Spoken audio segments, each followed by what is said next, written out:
हमारी नानी दादी पुराने तरीके से आम का अचार बनाती थी जो कभी भी खराब नहीं होता, सालों साल चलता है। आज मैं उसी तरीके से अचार बनाऊंगी। यहाँ पे मैंने आम लिए हैं, एकदम कच्चे वाले आम हैं। ये मैंने राम केला जो होता है नस्ल, उसका अच्छा आम लिए हैं। इनको पानी डालकर अच्छे से धो लेंगे ताकि इनमें कोई भी मिट्टी हो वो अच्छे से निकल जाए, और एक साफ कपड़े में सारे आम बिछा लेंगे। उसे कपड़े के साथ अच्छे से पोंछ कर अच्छे से साफ कर लेंगे ताकि उसका सारा पानी निकल जाए।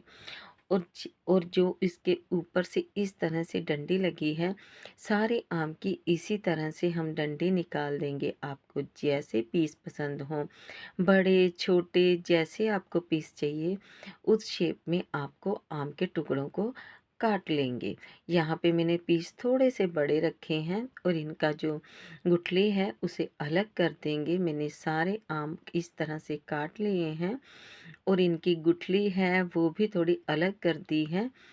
अब इनको हम एक बर्तन में डाल देंगे और उसमें डालेंगे 1 चम्मच के करीब नमक डाल देंगे, और उसमें आधा चम्मच से थोड़ी ज़्यादा मैंने हल्दी डाली है, और इसे अच्छे से मिक्स कर देंगे ताकि जो नमक है और हल्दी है सारे आम में अच्छे से लिपट जाए। अच्छे से टॉस कर देंगे ताकि सारे आम अच्छे से मिक्स हो जाए, और बस इसे ढक देंगे 2 से 3 घंटे के लिए। 2 से 3 घंटे के बाद हम इसे निकाल के देखते हैं। ये देखिए सारे का रंग कितना बढ़िया आ गया है और एकदम से हल्दी इसके ऊपर लग गई है। अब एक बर्तन रखेंगे, उसके ऊपर छन्नी रखेंगे और यहाँ जो हमने आम लिए हैं वो पलट देंगे। ये देखिए आम ने कितना सारा पानी छोड़ दिया है। यही पानी अगर आप नहीं निकालोगे तो आपका आम का अचार है वो खराब हो जाता है। ये देखिए कितना सारा पानी निकल चुका है। अब एक और कपड़ा लेंगे और उसमें जो हमने आम काटे थे वो उसमें एक एक कर कर अच्छे तरह से बिछा देंगे ताकि ये अच्छे से सूख जाए।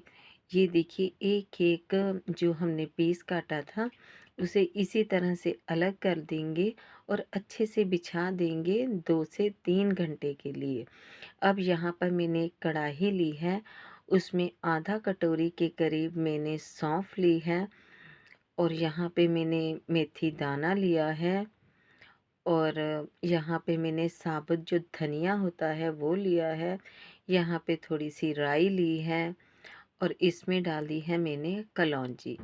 इस मसाले को हल्का सा भून लेंगे जब तक कि इसकी हल्की हल्की सी भीनी भीनी सी खुशबू ना आ जाए।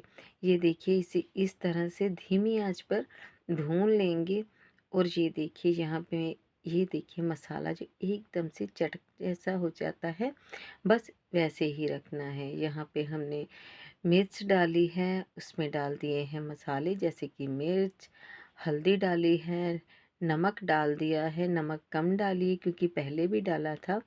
और बस जो हमने सारे आम काट के रखे थे वो अच्छे से सूख गए हैं, और वो अच्छे से इसी मसाले में, सूखे मसाले में अच्छे से मिक्स कर लेंगे ताकि सारे अचार में ये मसाला अच्छे से मिक्स हो जाए, ताकि जो मसाला है जो नीचे रह जाता है ना वो भी अच्छे से मिक्स कर लेंगे। अब इसको कढ़ाई में से निकाल कर एक दूसरे बर्तन में डाल लेंगे और मसाला ऊपर अच्छे से लगा देंगे ताकि सारा मसाला सारे आम की गुठलियों में चला जाए। और ऊपर से मैंने खूब सारा सरसों का तेल डाल दिया है ताकि मसाला अच्छे से मिक्स हो जाए और तेल इसके ऊपर आ जाए।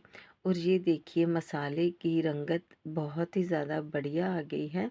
अब सारे मसाले को अच्छे से मिक्स कर देंगे ताकि सारा मसाला, सूखे सारे मसाले, नमक मिर्च सारे जो हमने आम के पीस हैं उनमें अच्छे से मिक्स हो जाए। इसे रख देंगे 4 से 5 घंटे के लिए। और ये देखिए हमारे आम का अचार एकदम से बन चुका है, बहुत ही बढ़िया लग रहा है। आप इस तरह से आम का अचार बना सकते हैं, ये कभी भी ख़राब नहीं होगा, बहुत ही ज़्यादा बढ़िया लगता है। मैं आपको एक पीस दिखाती हूँ, ये देखिए इसका कलर बहुत ही ज़्यादा बढ़िया आता है और सच में ये आम का अचार बहुत ही ज़्यादा बढ़िया है।